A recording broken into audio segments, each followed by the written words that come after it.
D'abord, un mot gentil pour les petits-enfants. Oui, c'est la dernière session de la conférence générale, et oui, je suis le dernier orateur. Récemment, pendant que j'étais au temple du centre-ville de Provo, j'ai admiré un tableau intitulé « La première vision de loin ». Il dépeint la lumière et la puissance des cieux au moment où le Père et le Fils sont apparus au jeune Joseph Smith. Sans faire de comparaison avec l'événement très sacré qui a ouvert leur établissement, je peux imaginer un tableau similaire qui reflèterait la lumière et la puissance spirituelle de Dieu descendant sur cette conférence générale et ensuite cette puissance et cette lumière se déplaçant dans le monde entier. Je vous rends mon témoignage que Jésus est le Christ, qu'il dirige les affaires de son œuvre sacrée et que la conférence générale est un des moments importants au cours duquel il donne des directives à son Église et à chacun de ses membres. Le jour de l'organisation de l'Église, le Seigneur a nommé Joseph Smith prophète, voyant et révélateur et apôtre du Seigneur Jésus-Christ et a dit à l'Église, « Car vous recevrez sa parole en toute patience avec une foi absolue, comme si elle sortait de ma propre bouche. Car si vous faites ces choses, les portes de l'enfer ne prévaudront point contre vous, et le Seigneur Dieu dispersera les pouvoirs des ténèbres devant vous et ébranlera les cieux pour votre bien. » Plus tard, tous les membres de la première présidence et du Collège des 12 apôtres ont été soutenus et ordonnés prophètes, voyants et révélateurs.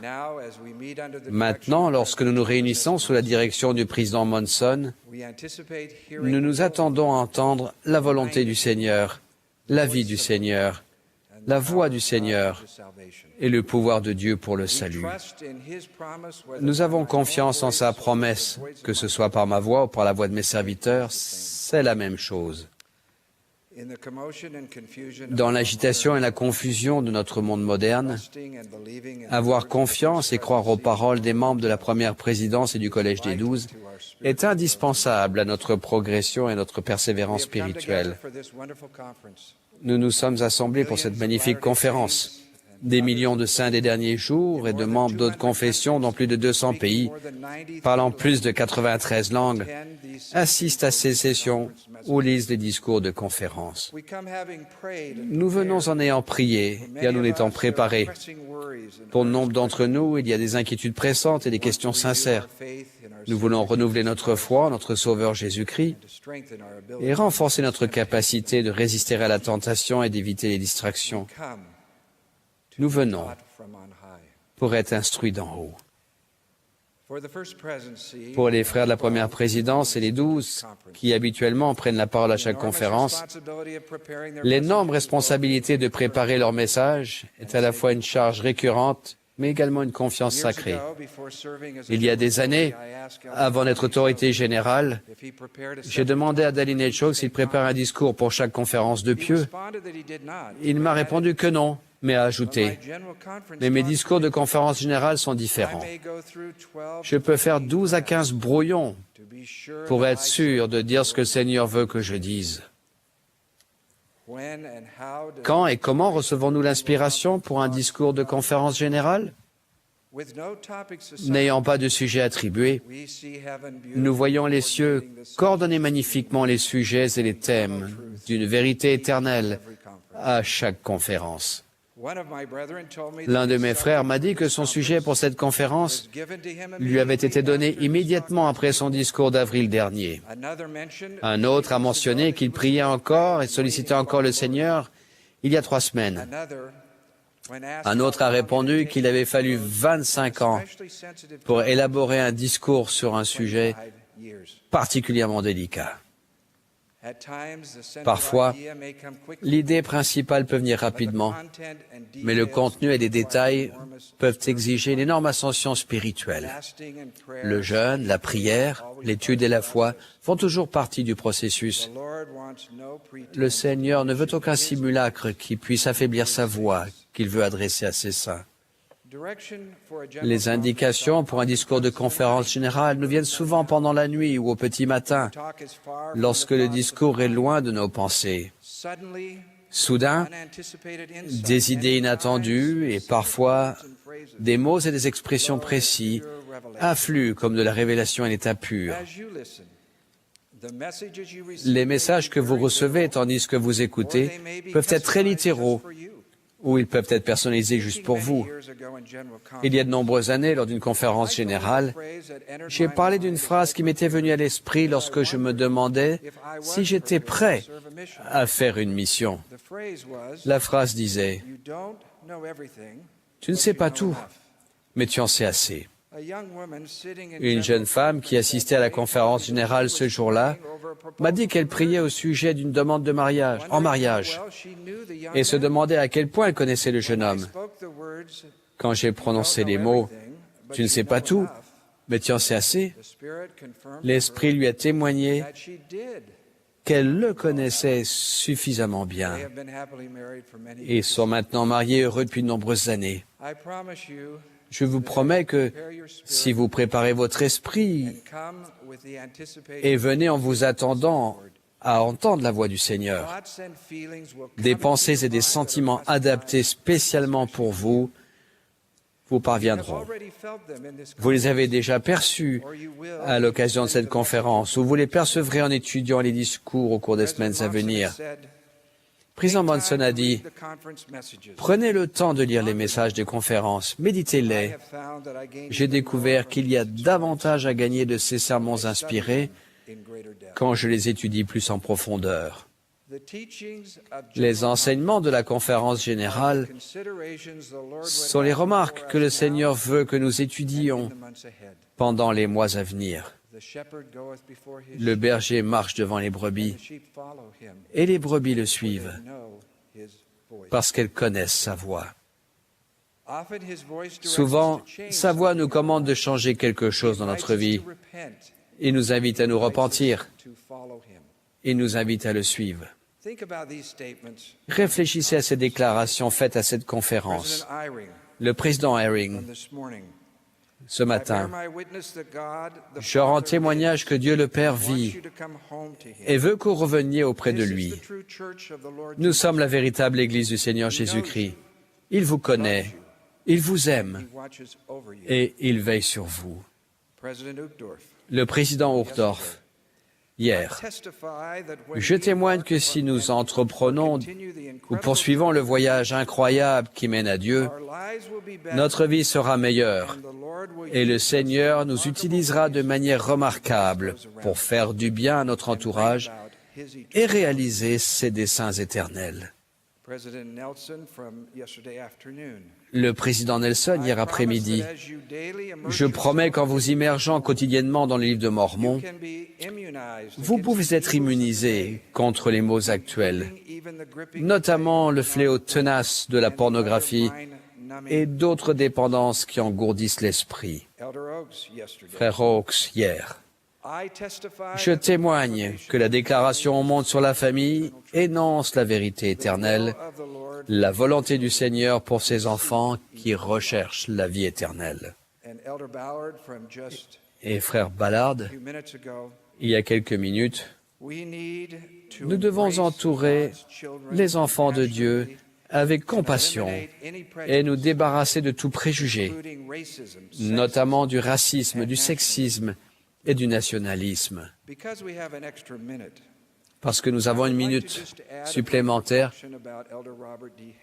je voudrais parler de frère Hales. La première présidence avait dit à Elder Hales qu'il pourrait donner un bref message pendant la session du dimanche matin si sa santé lui permettait.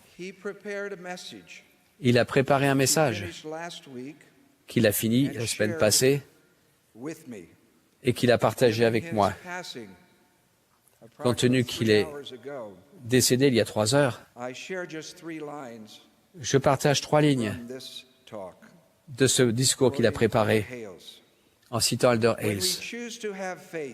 Quand nous choisissons d'avoir la foi, nous nous préparons à être en présence de Dieu. Après la crucifixion du Sauveur, il est apparu qu'à ceux qui avaient été fidèles selon la façon dont ils avaient vécu dans la condition mortelle. Ceux qui ont rejeté le témoignage des prophètes n'ont pas pu contempler la présence du Seigneur, ni voir son visage. Notre foi nous prépare à être en la présence de Dieu. Comme le Seigneur est bon d'avoir donné le sentiment au président Nelson de quitter rapidement la première session pour se rendre au chevet d'Elder Hills, où il a pu être là avec son épouse merveilleuse, Mary Hales, lorsque Frère Hills a quitté la condition mortelle. Je témoigne que dans cette conférence, nous avons entendu la parole du Seigneur, la voix du Seigneur. Nous ne devons pas nous inquiéter lorsque les paroles des serviteurs du Seigneur vont à l'encontre des courants de pensée du monde et parfois des nôtres. Cela a toujours été ainsi. Je suis agenouillé au temple avec mes frères. J'atteste de la bonté de leur vie. Leur plus grand désir est de plaire au Seigneur et d'aider les enfants de Dieu à retourner en sa présence. Les 70, l'épiscopat, la société de secours, les jeunes filles, la primaire et les autres dirigeants auxiliaires ont également été une immense source d'inspiration supplémentaire, sans oublier la belle musique et les prières réfléchies. Un trésor de révélation divine attend que vous le découvriez dans les messages de la conférence générale. L'épreuve de vérité pour nous est la manière dont nous réagissons à ce que nous entendons, lisons et ressentons. Je vais vous raconter une expérience tirée de la vie du président Nelson, qui illustre de façon de répondre à la parole prophétique. En 79, 5 ans avant d'être appelé comme autorité générale, Frère Nelson assistait à une réunion juste avant la conférence générale. Le président Kimball a exhorté tous les participants à allonger la foulée pour apporter l'Évangile au monde entier. Parmi les pays mentionnés par le président Kimball se trouvait la Chine, au sujet de laquelle il a dit « Nous devrions nous rendre utiles auprès des Chinois, nous devrions apprendre leur langue, nous devrions prier pour eux et les aider. » À l'âge de 54 ans, Frère Nelson a eu le sentiment, pendant la réunion, qu'il devait étudier le mandarin. Bien que chirurgien cardiologue, très occupé, il s'est immédiatement assuré les services d'un professeur. Peu de temps après avoir commencé ses études, le Dr Nelson assistait à un congrès et s'est trouvé de manière inattendue assis à côté d'un éminent chirurgien chinois, le Dr Wu Yingkai.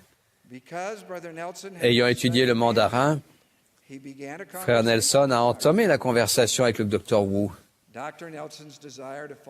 Le désir du Dr Nelson d'obéir au prophète a amené le Dr Wu à visiter Salt Lake City et le Dr Nelson à se rendre en Chine pour faire des conférences et effectuer des opérations chirurgicales. Son amour pour les Chinois et leur amour et leur respect pour lui ont grandi.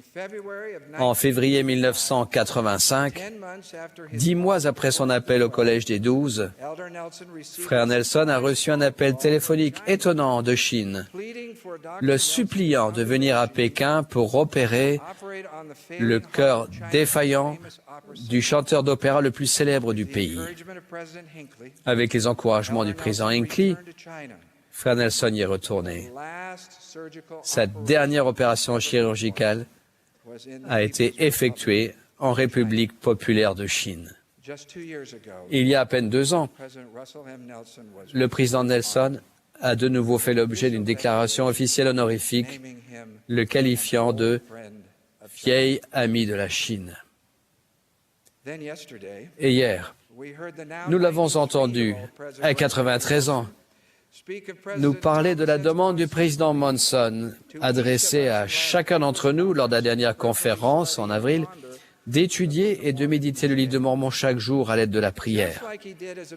Tout comme il l'avait fait, comme lorsqu'il était chirurgien cardiologue très occupé en embauchant un professeur de mandarin, il a immédiatement suivi ce conseil du président Monson et l'a mis en application.